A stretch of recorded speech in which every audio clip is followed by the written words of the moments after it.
तो पिछले सेशन में हमने क्वेश्चन नंबर 22 का जो पार्ट नंबर पहला था एक प्रकार से वो कंप्लीट कर लिया था। दो तरीके से किया था, दोनों तरीके से अलग अलग आंसर आ रहा था।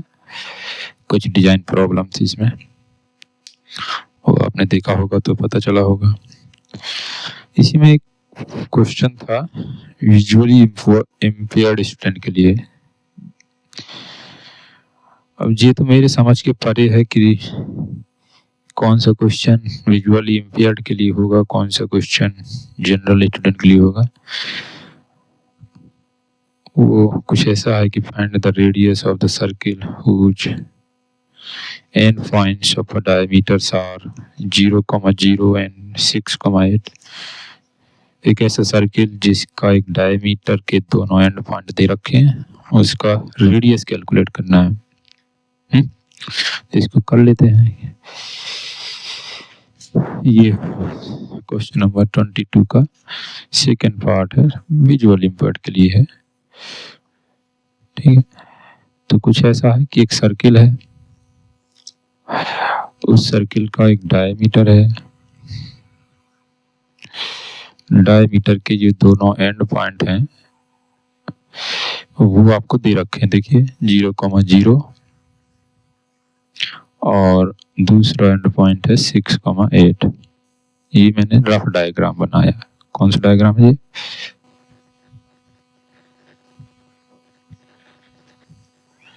Rough diagram. क्यों? क्योंकि इसमें ओरिजिन का जिक्र कहीं नहीं किया है। रेडियस पता करनी है तो डायमीटर का जो मिड पॉइंट होता है वो आपका सेंटर होता है, तो आप डिस्टेंस फॉर्मूला लगा लीजिए तो डायमीटर मिल जाएगा, उसका हाफ कर देंगे तो रेडियस मिल जाएगी। तो हम जानते हैं कि फॉर आ सर्किल जो रेडियस होती है जिसको हम r से रिप्रेजेंट करते हैं वह डायमीटर का हाफ होती है। डायमीटर जिसको d से रिप्रेजेंट करते हैं वो हाफ होती है, मतलब r = d/2। ठीक है, तो यहाँ a भी कैलकुलेट कर लेते हैं। a भी द डायमीटर मतलब d निकल आएगा, डिस्टेंस फॉर्मूला का यूज करेंगे। तो ये आपका पहला पॉइंट है तो हो गया x1 y1, ये x2 y2। डिस्टेंस फॉर्मूला लिखेंगे तो x2 - x1 का स्क्वायर y2 - y1 का स्क्वायर। ये क्या कौन सा फॉर्मूला कहलाता है? Distance formula. डिस्टेंस फॉर्मूला है ना। इसी को आप सिंपलीफाई करके इस तरीके से भी लिख सकते हैं। x2 कितना है यहाँ पर? 6 - 0 का स्क्वायर प्लस 8 - 0 का स्क्वायर। सिंपलीफाई करेंगे 6 - 0 6 का स्क्वायर 36, 8 - 0 8 का स्क्वायर 64।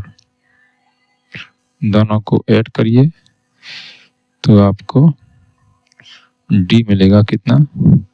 6 4 10, 6 3 9 और 1 10। तो d आ गया आपका 10 यूनिट। ठीक है, और d को यहाँ पर पुट कर दीजिए। या d = 2r होता है तो 2r = 10। तो यहाँ से आपका r आ जाएगा 5 यूनिट। ठीक है, उन्होंने पूछा था रेडियस, तो रेडियस कैलकुलेट कर दी। वो डायमीटर भी पूछ सकते थे, वो पेरीमीटर भी पूछ सकते थे, वो एरिया भी पूछ सकते थे। ठीक है, तो ये क्वेश्चन नंबर 22 का जो सेकंड पार्ट उस दिन नहीं हो पाया था वो मैंने आपको बता दिया। आशा है समझ में आ गया होगा। ठीक है, अब हम नेक्स्ट क्वेश्चन की ओर बढ़ते हैं। नेक्स्ट क्वेश्चन क्या था, ये क्वेश्चन हो चुका था, ये क्वेश्चन भी हो चुका था। हम सेक्शन सी की ओर बढ़ रहे थे। सेक्शन सी को करना है, तो आप सेक्शन सी में क्या है क्या नहीं है इंस्ट्रक्शन पढ़ लीजिए इसको। सेक्शन सी के अंतर्गत आते हैं शॉर्ट आंसर्स, है ना। अभी तक जो किए हैं बी सेक्शन में वो very short answer. Section A में multiple choice, assertion, reason, 3 marks है ना, तो सावधानी से इसको भी देखना।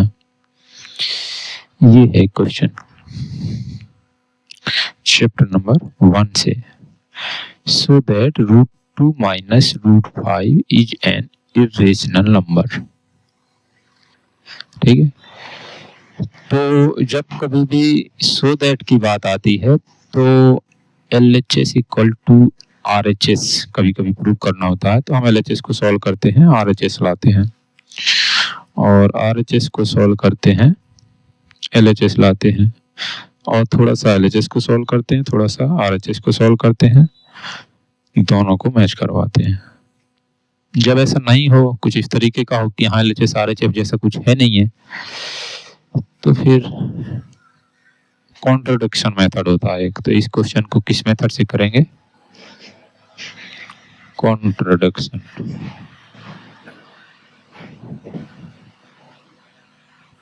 मेथड। क्या है ये, क्या नहीं है, खासकर ये चैप्टर नंबर 1 से है, रियल नंबर से। तो so that √2 minus √5 is a irrational number, है ना। तो चलो करते हैं solution. Late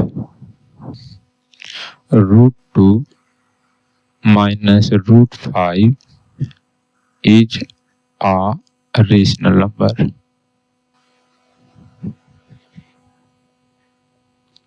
such that √2 minus √5 equal to P upon Q। ठीक है, where P and Q are integer, P, Q are integers, and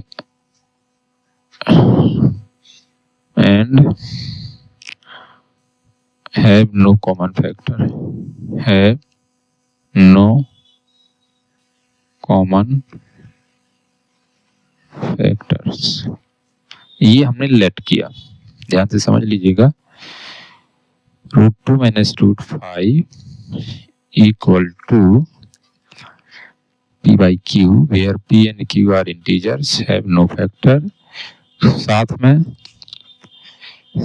में Q नॉट इक्वल टू 0, क्योंकि रेशनल नंबर की डेफिनेशन आप जानते हैं कि वो सभी नंबर जो P अपॉन Q के फॉर्मेट के हों, P Q इंटीजर हो और Q 0 ना हो।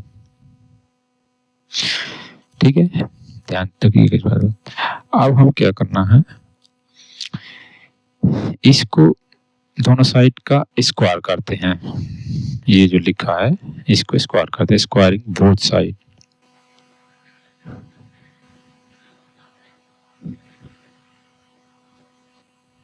स्क्वायरिंग बोथ साइड्स, तो कितना हो जाएगा? √2 माइनस √5 का square equal to P upon Q का स्क्वायर।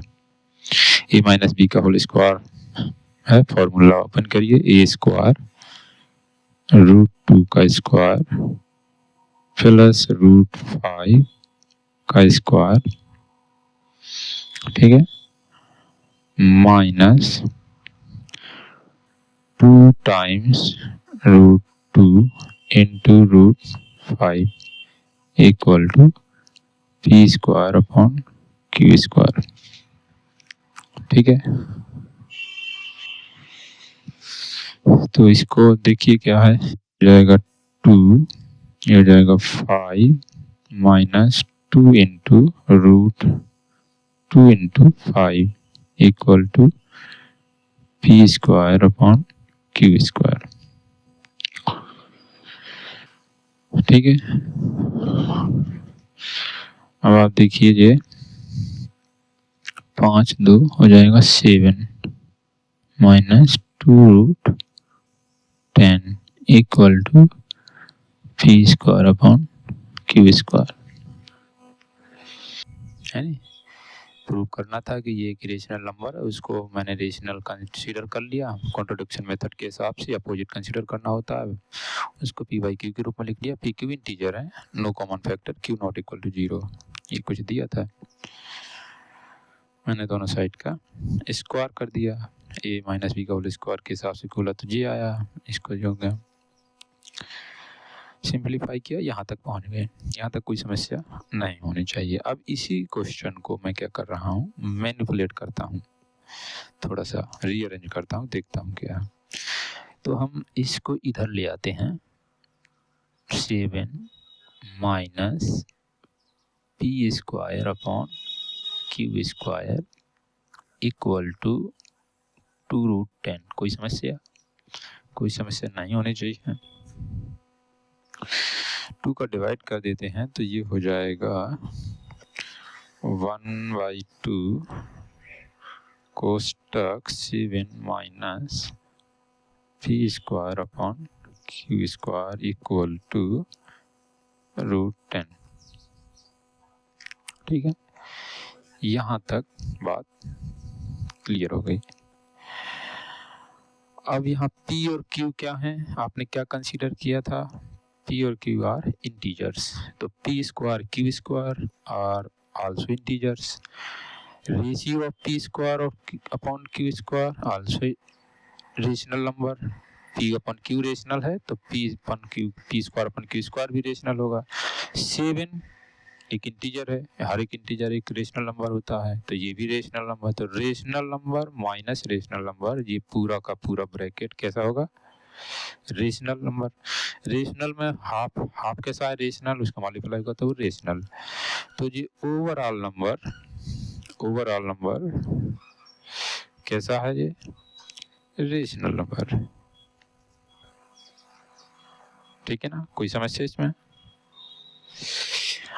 और यहाँ लिखा है रूट 10, और रूट 10 के बारे में आपको पता है कि 10 एक परफेक्ट स्क्वायर नंबर नहीं है, इसलिए रूट 10 एक रेशनल नंबर नहीं होगा।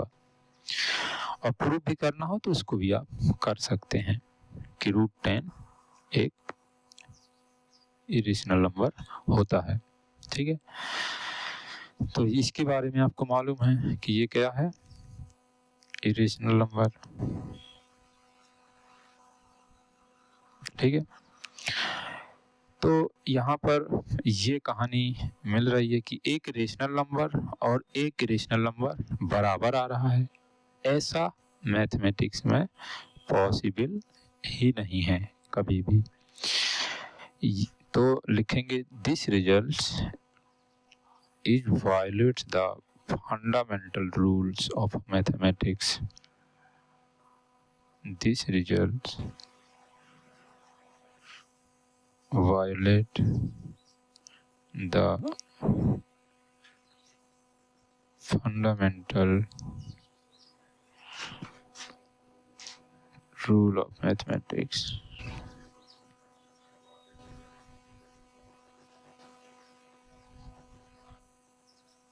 फंडामेंटल रूल ऑफ मैथमेटिक्स क्या है? बेसिकली कि कोई भी रेशनल नंबर किसी भी रेशनल नंबर के बराबर नहीं होगा, या कोई भी इरेशनल नंबर कोई भी रेशनल नंबर के बराबर नहीं होगा। ठीक है, तो ऐसा पॉसिबल नहीं है, तो लिख देंगे नॉट पॉसिबल। नहीं,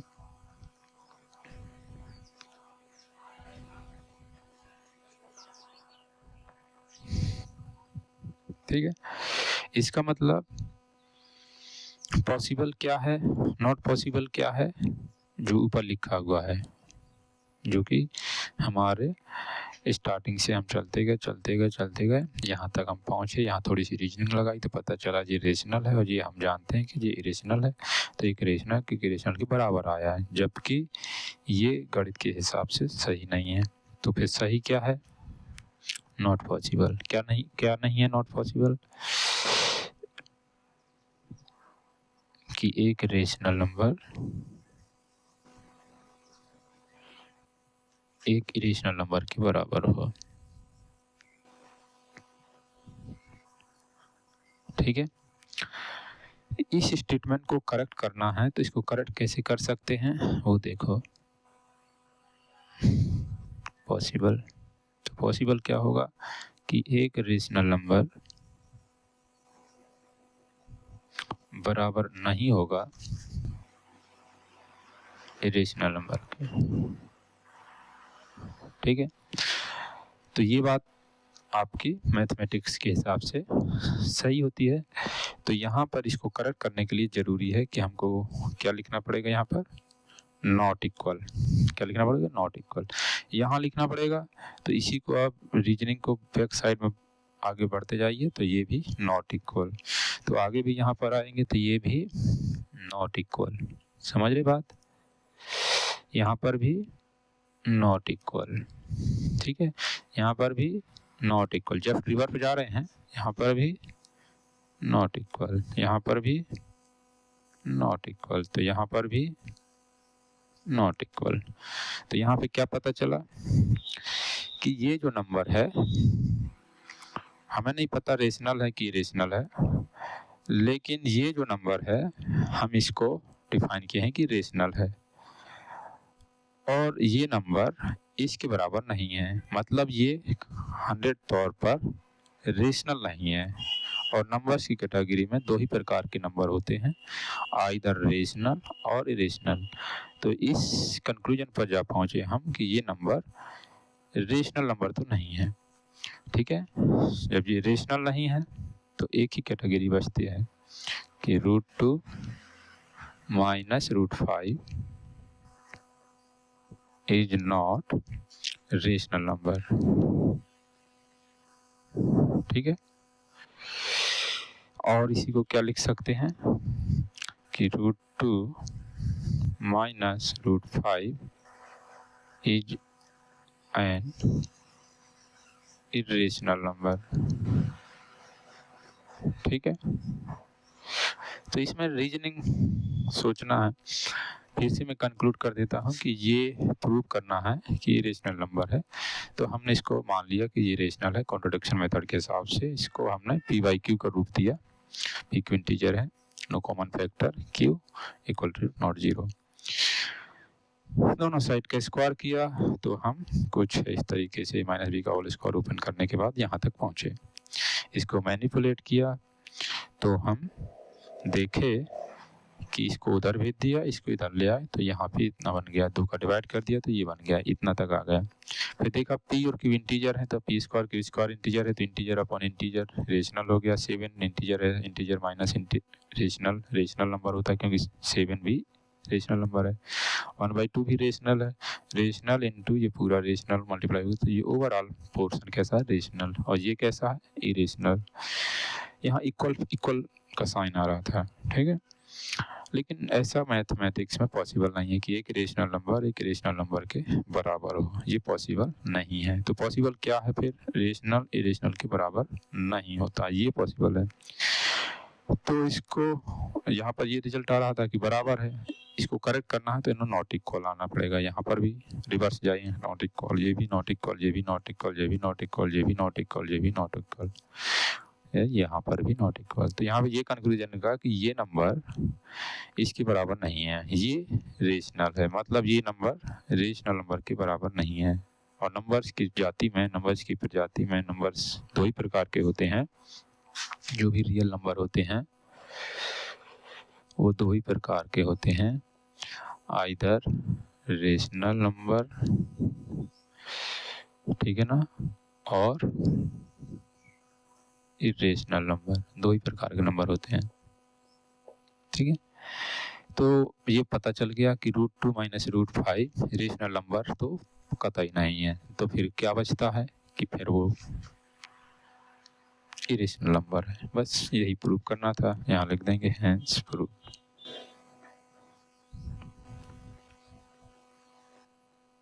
आसान समझ में आ गया होगा। 3 नंबर का क्वेश्चन है तो खोपड़ा तो लगेगा ही, है ना।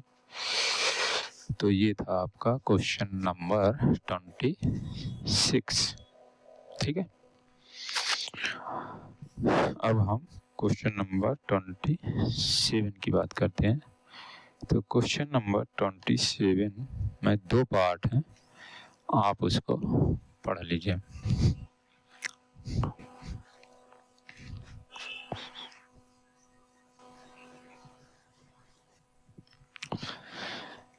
दोनों पार्ट हैं जो स्टैटिक्स चैप्टर से हैं। द फ्रीक्वेंसी पहले पार्ट में, ए पार्ट में क्या दिया है या क्या पूछा है, the frequency distribution table of agriculture holdings in a village is given.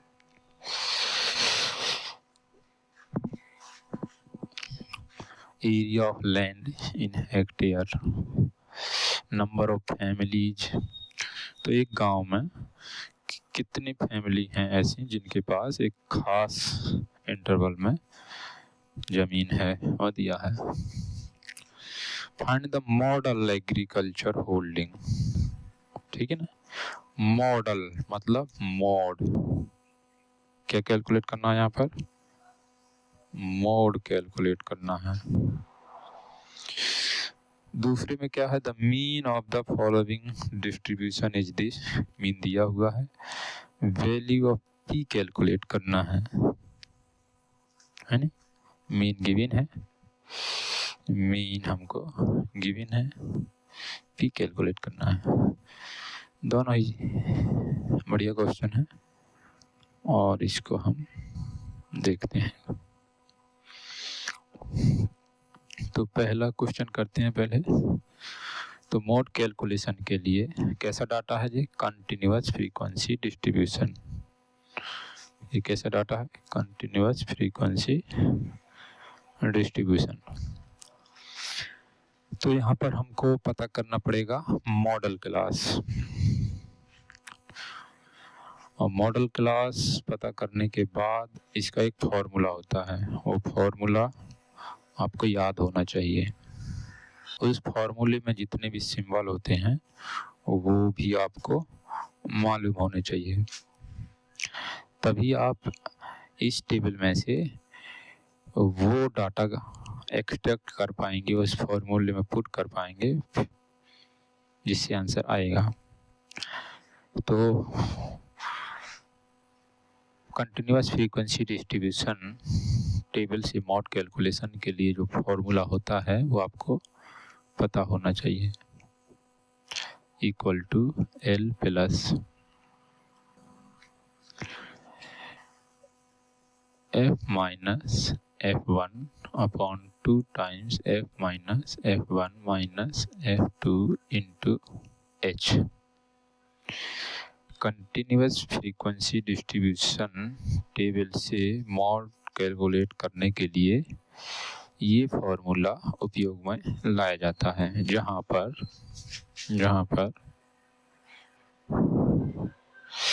L क्या होता है, frequency of model class, frequency of lower limit of model class. L क्या होता है, lower limit of model class, ठीक है। F क्या होता है, frequency of model class, frequency of model class, ठीक है। F1 क्या होता है, frequency of the class preceding the model class, frequency of frequency of the class preceding the model class,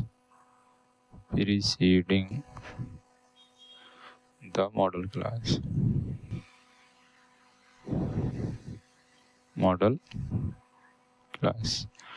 F2 क्या होता है? F2 होता है frequency of the class following the model class,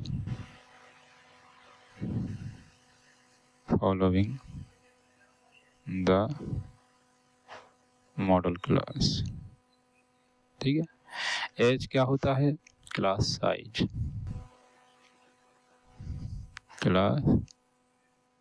size, model class क्या होता है?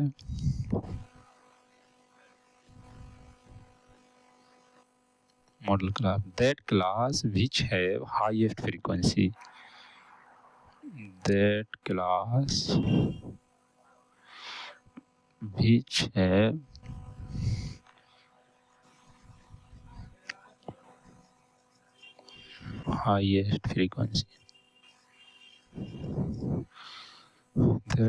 highest frequency, तो ये फॉर्मूला यदि आपको पता है तो ये क्वेश्चन करने में कोई बड़ी समस्या नहीं है। आप इसको वर्टिकल टेबल में कन्वर्ट कर सकते हैं, अदरवाइज हॉरिजॉन्टल टेबल से ही डाटा को एक्सट्रैक्ट करके लिख सकते हैं। ये फॉर्मूला यूज करने से पहले आपको ये देख लेना होता है कि ये क्लास जो दे रखी हैं वो ओवरलैपिंग है कि नहीं है। हाँ, ये ओवरलैपिंग है। 1 to 3, 3 to 5, देखो 3 इधर भी है, 3 इधर भी है, 5 to 7 में 3 से 5 इधर भी है, 5 इधर, तो ये ओवरलैपिंग है, मतलब एक्सक्लूडिंग टाइप। ये कौन से टाइप है? ओवरलैपिंग क्लास, ओवरलैपिंग क्लास और इंटरवल, ठीक है। इसी का एक दूसरा नाम होता है excluding type, excluding type class और इंटरवल।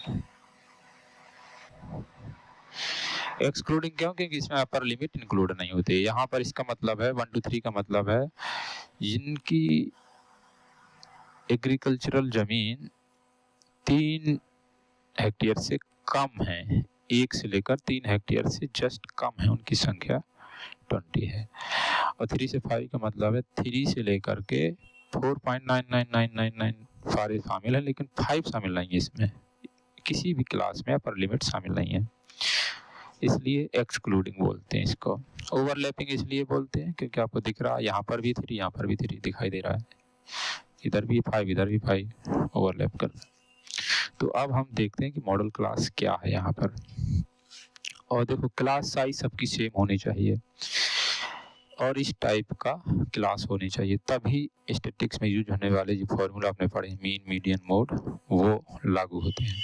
बनाए ही गए हैं ऐसे। ये फॉर्मूला किसने बनाया, कैसे आया, उसके बारे में आपको नहीं सोचना होता है इस स्टेज पे। तो आप इसका देखिए फ्रीक्वेंसी वाले कॉलम में ये आपका क्लास है, ये आपका क्या है? क्लासेस है, और ये क्या है? फ्रीक्वेंसी। ये तो समझ में आ रहा होगा। फ्रीक्वेंसी को आप एफ से रिप्रेजेंट करते हैं। तो इसको ध्यान से देखिए और बताइए कि मॉडल क्लास कहाँ है। हाईएस्ट फ्रीक्वेंसी कौन सी है? ये है हाईएस्ट फ्रीक्वेंसी। तो ये हो गई आपकी model class. Model class, model class की लोअर लिमिट हो गई 5, लोअर लिमिट है नहीं, ये क्या है? Lower limit. फिर मॉडल क्लास की फ्रीक्वेंसी हो गई आपकी एफ। मॉडल क्लास से जस्ट पहले वाली क्लास की फ्रीक्वेंसी का नाम हो गया F1। मॉडल क्लास की जस्ट अगले वाली फ्रीक्वेंसी क्लास की फ्रीक्वेंसी का नाम हो गया F2। कोई समस्या? कोई समस्या नहीं। H सबका सेम है, हर क्लास साइज सेम है। तो क्लास साइज मतलब एच क्या होता है, upper limit minus lower limit. तो यहाँ पर कितना है जी, 7 माइनस 5 इक्वल टू 2। ठीक है, अब आप सारा डाटा मिल गया। देखो एल आपका 5 है, एफ आपका 80 है, F1 45 है, F2 55 है और एच आपका 2 है। सबको इसमें पुट कर दीजिए, कैलकुलेट कर लीजिए। तो मैं यहाँ लिख देता हूँ मॉड इक्वल टू एल बोले तो 5 प्लस एफ कितना है 80 minus F1 45 2 times 80 minus 45 minus 55 into H बोले तो 2। अब इसको आप कैलकुलेट कर लीजिए। तो ये हो जाएगा 5 प्लस 10 में से 5 घटाएंगे 5, यहाँ पे लगेंगे इसमें से 5 और 5 घटाएंगे तो 3, 8 दूनी 16 माइनस 5 5 10 5 4 9 और 10 इंटू 2 5 प्लस 35 दूनी कितना हो गया 70 और इसमें से घटाएंगे तो कितना हो जाएगा 60 बचेगा, 0 से 0 कट गया। तो इसको हम लिख सकते हैं 5 प्लस 1 होल 1/6 और 5 और 1 6 होल 1/6 यूनिट में क्या है हेक्टेयर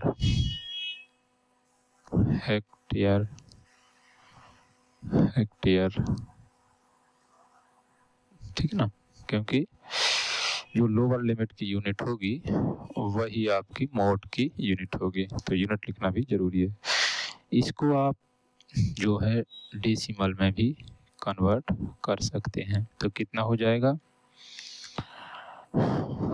1 में डिवाइड कर दीजिए 6 का, 1 में 6 का डिवाइड करेंगे तो जो है कितना आ जाएगा 0.166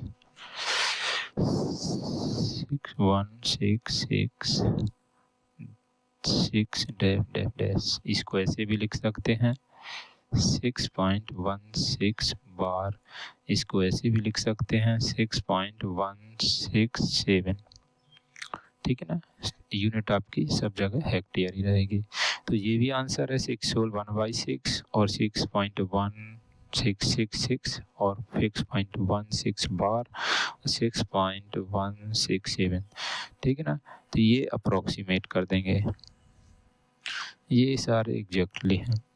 तो ये था आपका क्वेश्चन नंबर 27 का ए पार्ट, जिसमें आप का मॉड पूछा था, है नहीं, मॉड हो गया। अब आप देखिए मॉडल क्लास के बीच में ही आंसर आया होगा 5 से 6, तो मॉड हमेशा इसी क्लास में आएगा।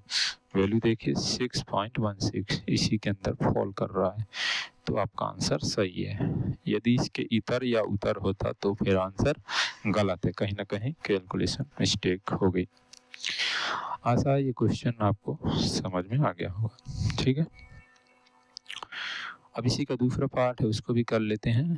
परीक्षा में तो आपको एक ही पार्ट करना है, कोई जो भी आपको लगे कि जिसमें कम टाइम लगे सही कर पाए। तो अब हम बात करते हैं पार्ट नंबर बी की। तो पार्ट नंबर बी में चर्चा हो रही है किसकी, मीन की। मीन आपको दे रखा है, कंटिन्यूअस फ्रीक्वेंसी टेबल भी दे रखी है, उसमें जो फ्रीक्वेंसी कॉलम है या रो है, एक फ्रीक्वेंसी गायब है, वो गायब फ्रीक्वेंसी कैलकुलेट करना है। आपका कॉमन सेंस आपसे कहता होगा कि फ्रीक्वेंसी की वैल्यू आइदर 0 होगी या फिर पॉजिटिव इंटीजर। तो इसका आंसर जो भी आएगा 0 या पॉजिटिव इंटीजर, मतलब होल नंबर आएगा, है नहीं। तो एक पॉइंट लिख लीजिए पहले तो कि जो फ्रीक्वेंसी होती है उसकी value always belongs to whole number. और होल नंबर आप जानते हैं क्या होते हैं, 0 1 2 3 कुछ भी, ठीक है। तो इसको करते हैं। मीन के बारे में दे रखा है, कंटिन्यूअस फ्रीक्वेंसी टेबल है, तो आप डायरेक्ट मेथड लगा दीजिए, थोड़ा सा कैलकुलेट करना पड़ेगा। शॉर्टकट मेथड भी लगा सकते हैं, ऐसी कोई बात नहीं है, ठीक है। तो इसको वर्टिकल कॉलम में कन्वर्ट करना पड़ेगा। चलो सीधा यही कर लेते हैं। तो यहाँ पर हम एक यहाँ लिख लेते हैं, थोड़ा सा जगह की ज़रूरत है। या तो इसको हम वर्टिकल टेबल में कन्वर्ट कर सकते हैं, या फिर जैसा है वैसे लिखा रहने दीजिए। केवल यहाँ पर मिड वैल्यू, हर एक इंटरवल की हमें मिड वैल्यू की ज़रूरत होगी, है ना। सो मिड वैल्यू, इसको हम x बोलते हैं। फ्रीक्वेंसी का नाम हमको पता ही है क्या होता है, f, ठीक है। तो मिड वैल्यू क्या होती है वो भी आपको मालूम होना चाहिए, किसी भी क्लास, कोई भी क्लास हो, है नहीं, वो लोअर लिमिट से अपर लिमिट। तो मिड वैल्यू जो होती है, जिसको हम x बोलते हैं, वो क्या होती है, lower limit plus upper limit by 2। तो यहाँ पर कैलकुलेट करिए, 0 + 20/2 कितना हो जाएगा, 10। 20 + 40 60/2 कितना हो जाएगा, 30। 40 + 60 100/2 कितना हो जाएगा, 50। 60 + 9 80 8 14 140, 140 में 2 का डिवाइड करेंगे 70। और ये 180, 80 + 100 180, 2 का डिवाइड करेंगे 90। तो मिड वैल्यू कैलकुलेट के लिए आपने फॉर्मूला यूज किया, lower limit plus upper limit by 2, सारा कैलकुलेट हो गया। अब आप यहाँ पर कैलकुलेट करेंगे सिग्मा एफ एक्स, ठीक है। तो ये है x, ये है f, करिए मल्टीप्लाई, तो कितना हो जाएगा, 10 और 70, 10 और 7 70, 30 × p 30p, ये कितना हो जाएगा, 50 × 10, ये हो जाएगा 500। कोई समस्या, नो। ये कितना हो जाएगा, 963, और ये 39 जा टेबल आना चाहिए, 13 का टेबल आना चाहिए, 13 × 9 117 होता है नहीं। तो ये हो जाएगा 117 और 0। कोई समस्या, नो। यहाँ पर एक कॉलम और ऐड कर लीजिए और वहाँ पर लिख लीजिए टोटल। क्या लिख लीजिए, टोटल।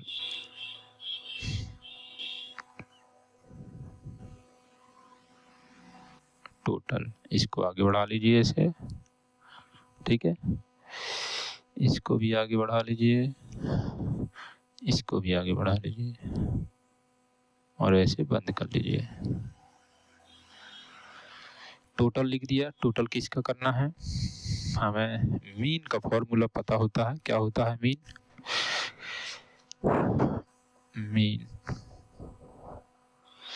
मीन जिसको हम x बार बोलते हैं, वो होता है sigma F x upon sigma F.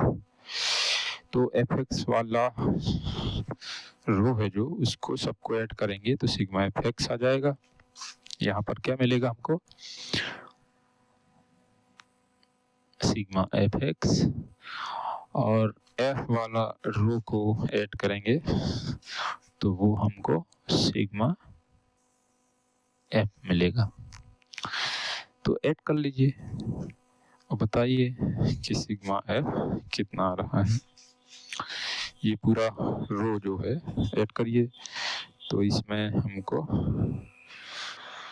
7 plus 10 plus 9 plus 13, ठीक है। ऐड किया तो कितना आया जी 39 प्लस पी, पी भी तो ऐड होगा ना, तो प्लस पी। एफ वाला जो रो है उसको भी ऐड करिए, तो 70 प्लस 500 प्लस 500, ठीक है, प्लस 630 प्लस 1170 ऐड किया हमने, तो आज ये आ रहा 2370 प्लस 30p, ठीक है, प्लस 30p। यहाँ तक कोई समस्या नहीं होनी चाहिए, ठीक है। इस फॉर्मूले में आपको यूज कर लीजिए, ये आपको याद होता है। x बार आपको दिया हुआ है, कितना है ये दिया 54, तो यहाँ पर लिखेंगे 54 equal to sigma F X हो गया 2370 plus 30p upon 39 plus p। कोई समस्या? नो। क्रॉस मल्टीप्लाई करके सिंप्लीफाई करिए तो ये हो जाएगा 54 into 39 plus 54 plus p। Cross multiply करेंगे तो दोनों में होगा इक्वल टू 2370 प्लस 30p। इनका मल्टीप्लाई कर लीजिए 54 इंटू 39, ये आ रहा आपका 2106, ठीक है, 2106। ये आपका P है 54 into 39, 54 into P equal to ये वही है।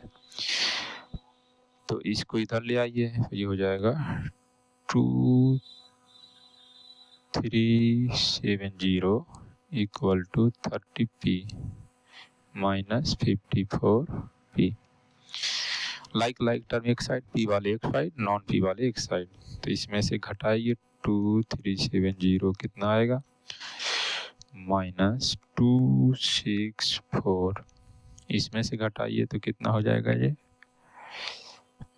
30 माइनस 54, सो माइनस के 24p, तो माइनस से माइनस कैंसिल हो गया, तो 264 इक्वल टू 24p। तो यहाँ से जो p आया वो कितना हो गया 264 अपॉन 24,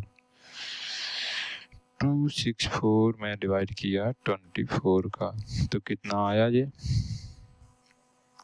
11, और 11 होल नंबर है। 11 कैसा है? होल नंबर है, ठीक है। सो p की वैल्यू कितनी होगी 11। यदि p की वैल्यू होल नंबर नहीं आती, कुछ और आती, तो वो एक्सेप्टेड नहीं थी, क्योंकि फ्रीक्वेंसी हमेशा होल नंबर होती है, ठीक है। तो आपको इस बात का ध्यान रखना है। तो ऐसा है, ये क्वेश्चन भी आपको समझ में आ गया होगा, ठीक है। तो अब आगे बढ़ते हैं क्वेश्चन नंबर 28 की ओर। ये है क्वेश्चन नंबर 28, ज्योमेट्री से है, शायद सर्किल से है। ये पढ़ लीजिए क्या दिया है, क्या पूछा है।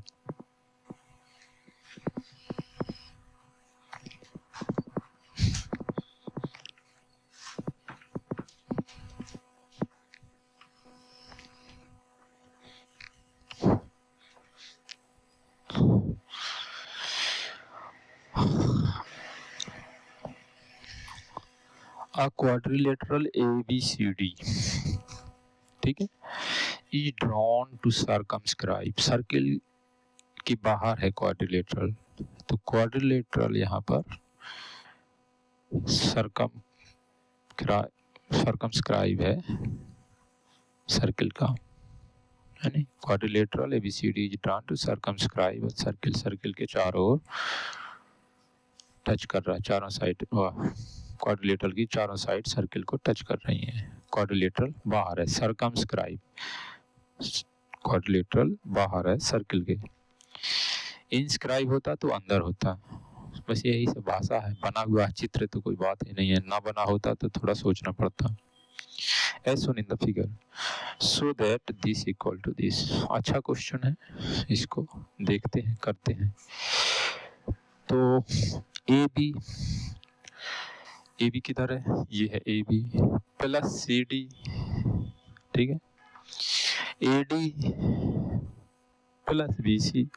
तो जब कभी भी सर्किल के चारों ओर एक क्वाड्रिलेटरल बनाया जाए सर्कमस्क्राइब करते हुए, तो अपोजिट साइड्स का सम्स का रेशियो 1 होता है। ये हमको यहाँ क्या करना है, प्रूव करना है। तो चलो, यहाँ पर आपको एक बात पता होगी कि किसी भी सर्किल में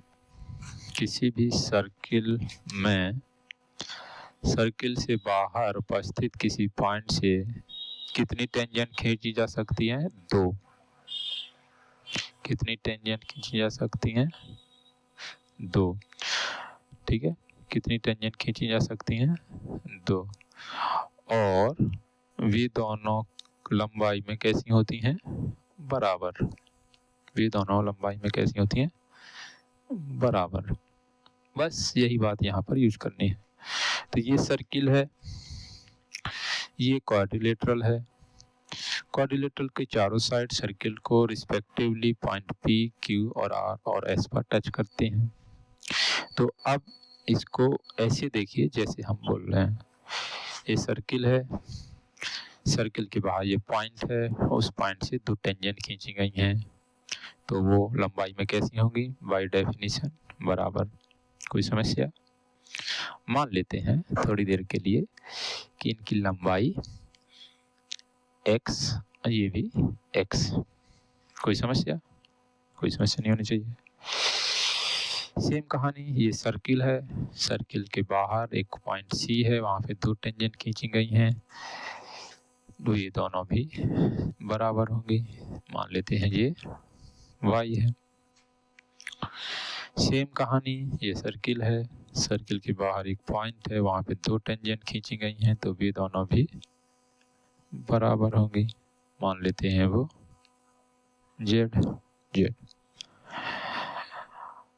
अब फिर से वही बात, ये सर्किल है, सर्किल के बाहर ये पॉइंट है, वहाँ से 2 टेंजेंट खींची गई हैं, दोनों कैसी होंगी, बराबर। तो ये W और ये भी W। कोई समस्या यहाँ तक? इसमें कौन सी बात यूज हो रही है कि the tangents drawn from an external point on a circles are equal in length. लिख देते हैं वो पॉइंट, की पॉइंट है जो यहाँ पर जो बार बार यूज हुआ है, वो क्या है कि द टेंजेंट्स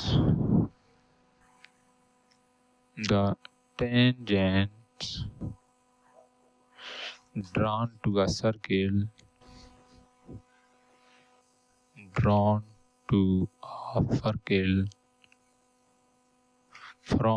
an external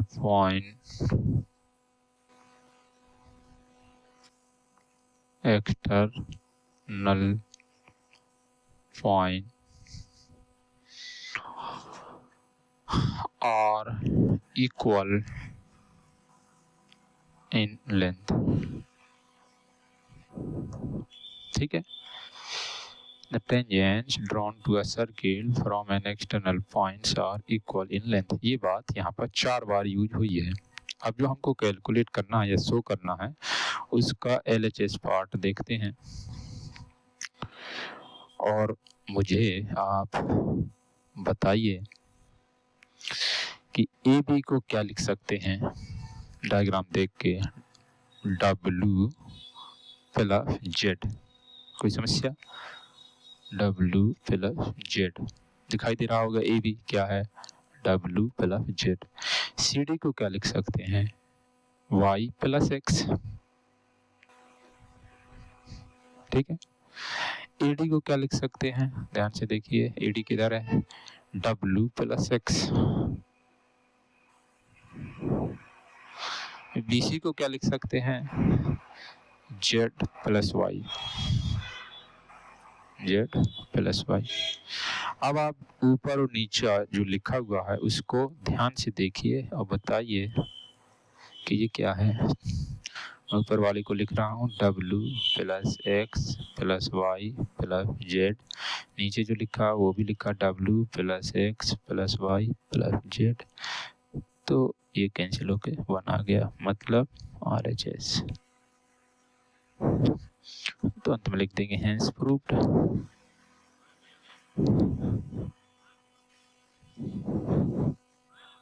ठीक है। अच्छा क्वेश्चन है, 3 नंबर का है, बहुत ही कम मेहनत करनी पड़ी और 3 नंबर मिल गए। तो ये था क्वेश्चन नंबर 28। ठीक है। अब हम 29 की ओर बढ़ते हैं। 29 में 2 पार्ट हैं, आप पढ़िए क्या है ये 2 part.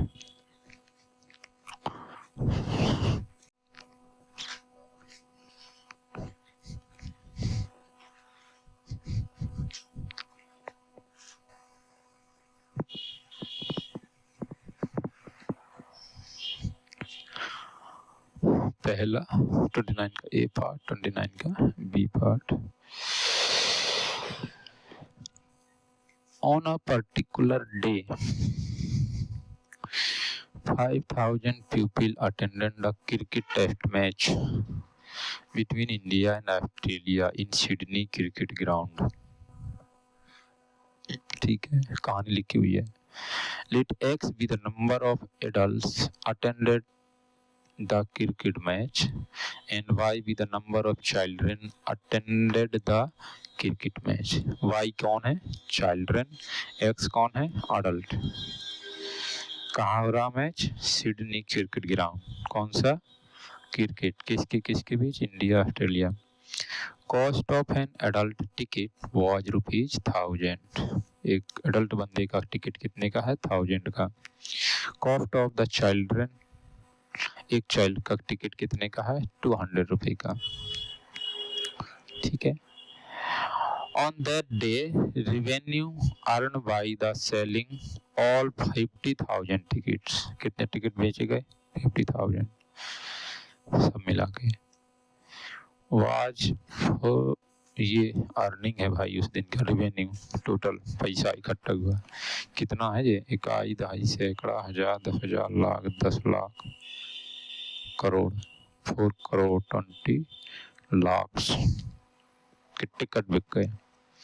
How many adults and how many children attended the cricket match। ये सारी कहानी है और इस कहानी को सॉल्व करना है। अच्छा क्वेश्चन है। तो मान लेते हैं कि टोटल अडल्ट जो बंदे हैं उनकी संख्या x है एंड मान क्या लेते हैं, वो दिया ही हुआ है। तो टोटल जो बंदे हो गए जिन्होंने मैच को देखा है या क्रिकेट का टिकट खरीदा है वो कौन कौन है, सारे अडल्ट एंड सारे चिल्ड्रन। ठीक है ना। तो क्या बोलते हैं इसको, व्यूअर बोलते हैं, दर्शक। तो सभी दर्शक कितने, टोटल नंबर ऑफ दर्शक, टोटल नंबर्स ऑफ व्यूअर कितने हैं, x प्लस वाई। कोई समस्या, x प्लस वाई। कितने टिकट बेचे गए हैं, 50,000। तो ये किसने खरीदे, अडल्ट ने सारे के सारे, ये चिल्ड्रन ने। तो टोटल मिला के कितने हो जाएंगे, 50,000। कोई समस्या, कोई समस्या नहीं, एक कंडीशन मिल गई। एक एडल्ट का टिकट कितने रुपए का है, 1000 रुपए का। तो कितने एडल्ट के टिकट बिके x, तो कितने रुपए मिले 1000x। ठीक है। एक बच्चे का टिकट कितने का है 200 रुपए का, कितने टिकट बेचे गए बच्चों के y, तो कितने रुपए इकट्ठे हुए 200y। तो टोटल जो रेवेन्यू जनरेट हुआ x एडल्ट के टिकट और y चाइल्ड के टिकट बेचकर, वो टोटल आपका इतना हो गया। और ये टोटल उन्होंने दे रखा है कितना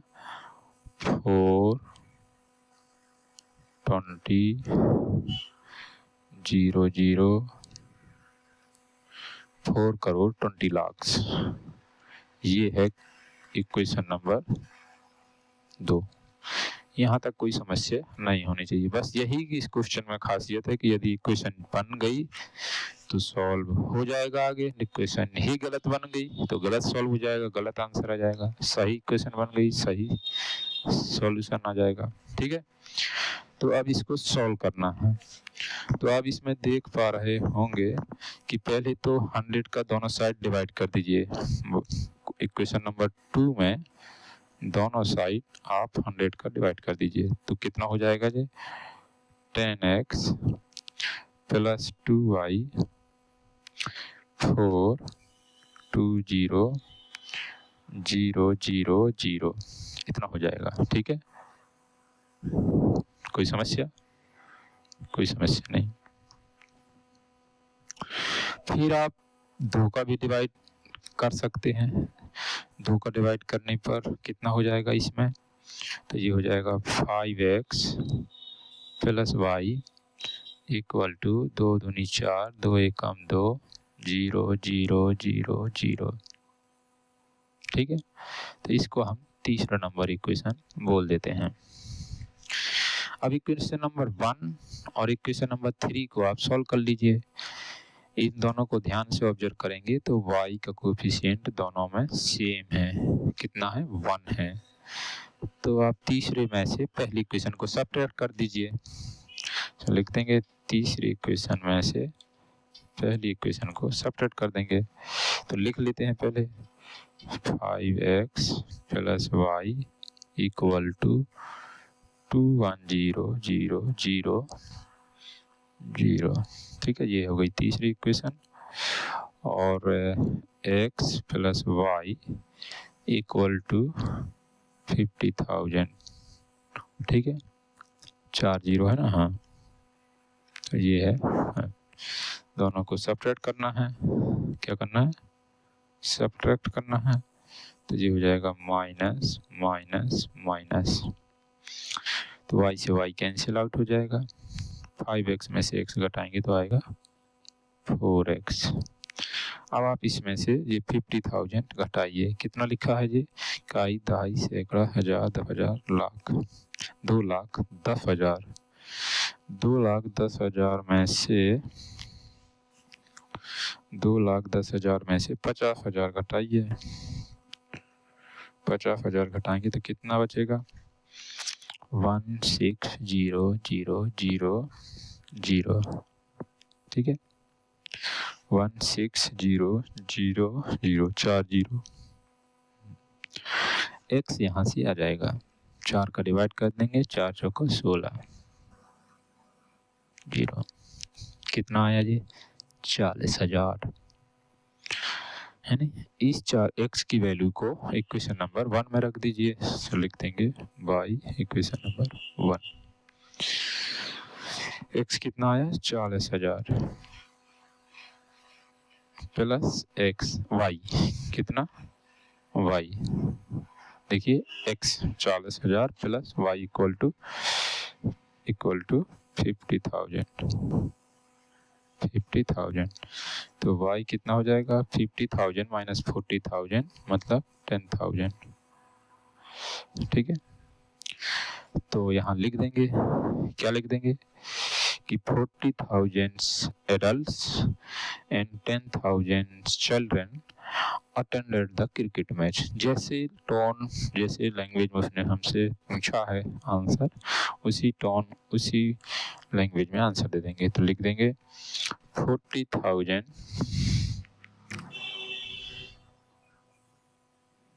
ठीक है ना, 40,000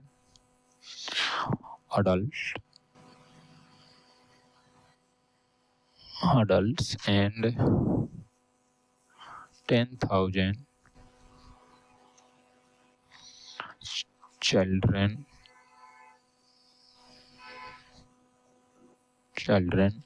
attended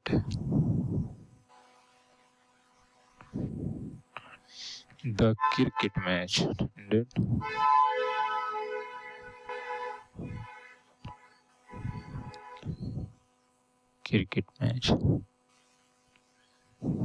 Attended the cricket match. ठीक है, तो ये आपका आंसर हो गया। इस तरीके से क्वेश्चन नंबर 29 का ए पार्ट समाप्त हुआ। क्वेश्चन नंबर 29 का बी पार्ट करने के लिए आपको चाहिए होगा क्या, ग्राफ। क्या चाहिए होगा, ग्राफ। तो उसको हम बाद में करेंगे, ठीक है।